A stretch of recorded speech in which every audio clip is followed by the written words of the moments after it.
Go early. You know the move by now. Hey, I'm Vale, and this is the Brown Dog Daily. It's your daily joy plan, and it's just three things. First, create some joy for yourself. Get out before the day warms up. A market, a walk, walking that dog, just walking yourself, or just go to a favorite spot and, do the box breathing.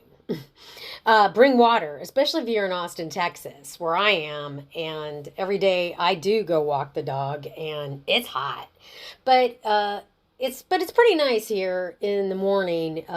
Daybreak, probably about 9:30, it starts getting really hot. But I really encourage people to get out that don't get out often early, just because it is nice. You don't have to go far, and you're probably going to bump into somebody and you can say hi and have a conversation. Or, you might, I mean, I see deer where I'm at, and then I also see the birds. And you know what? That's real life.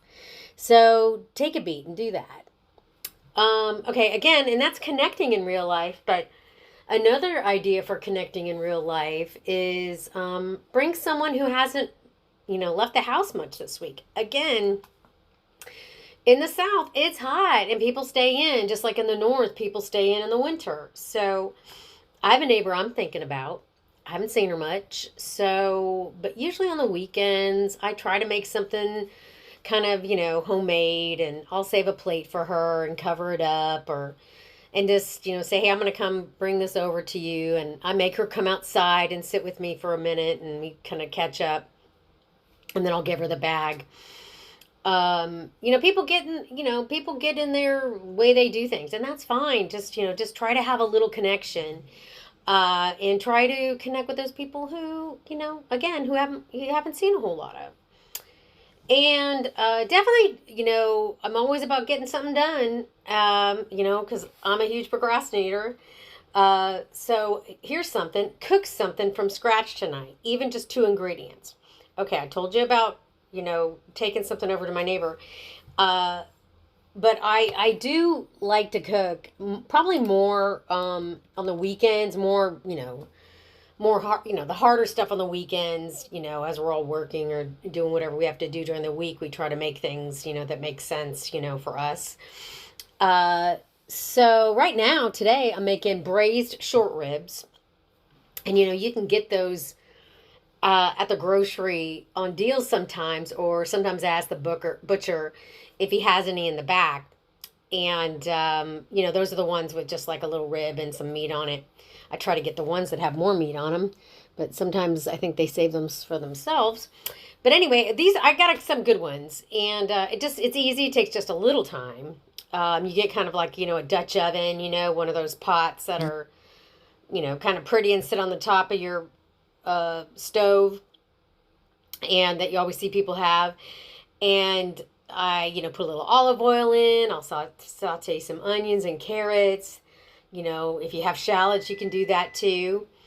And then you get your short ribs, and you get a bag of flour, salt, pepper, in a plastic bag, and you shake up the short ribs. And then you add more olive oil to the Dutch oven, and then you brown those short ribs about 45 seconds on a side, and then you set those aside on a plate. And then I get a cup of Pinot Noir, and or red wine that you have, that's fine. And then you kind of put that in the hot Dutch oven, and you kind of scrape the bits off the bottom of the pan, so you kind of keep that good stuff. And then I add another 2.5 cups of beef broth, and canned,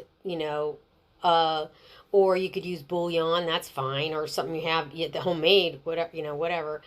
And then I take 2 tablespoons of tomato paste. And here's a tip, because, tomato paste comes in a can, and I don't know, unless you're making, a really big batch of spaghetti sauce, you're probably not going to use a whole can. So I usually open it up if I have a can, and I'll take that 2 tablespoons, and I'll make, whatever I'm putting it in. And then I'll take the rest, and I'll put, like 2 tablespoons each in 2 little plastic bags, put a tie around it, and then I freeze it. And so now I've got ready to go, whatever, if I'm making something like this, or a roast or whatever. Anyway, so then you have your pot of liquid. It's got everything in it. It's got the, the tomato paste, the beef broth, and the red wine, and then you kind of cook that for probably until it kind of you start smelling it, and then you get your meat, and you add the meat, and you add those carrots and the onions, and then ideally you have a sprig of rosemary or thyme. If you don't, just take, get like a half a teaspoon from a jar of each or quarter teaspoon, to taste. And then you put the lid on, and then you put in the oven at 350 for about 2 hours. And then after that 2 hours, you turn it down to 325, and for another hour and a half. So it's like a total of 3.5 hours of cooking, on a pretty decently, because you want it to kind of have that glaze on it. You want it to be super, like, you cut it and it's butter. And anyway, so you know what? And honestly, sometimes I put it in the oven at 335 for like 3.5 hours or 2.5 hours, and I don't think about it. Actually, I guess that would be, yeah, I guess it's about 3.5 hours I do it, and I don't think about it. And then I take it out. It's done. So anyway, it's done. I put it on the stove, and it can just sit there, until you're ready for dinner, and then you can either kind of heat it up or add a little more, beef broth to kind of, just a little bit, maybe like a quarter cup if you're heating it on the stove, so you don't kind of take all the goodness out of it. And then I put it on mashed potatoes and serve it with a vegetable, whatever people like, and it's amazing.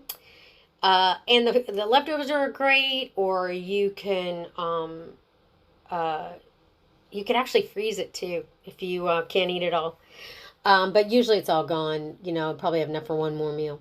But anyway, love, love. I love sharing that with you today. It was a little longer today. Love, love. Talk to you tomorrow.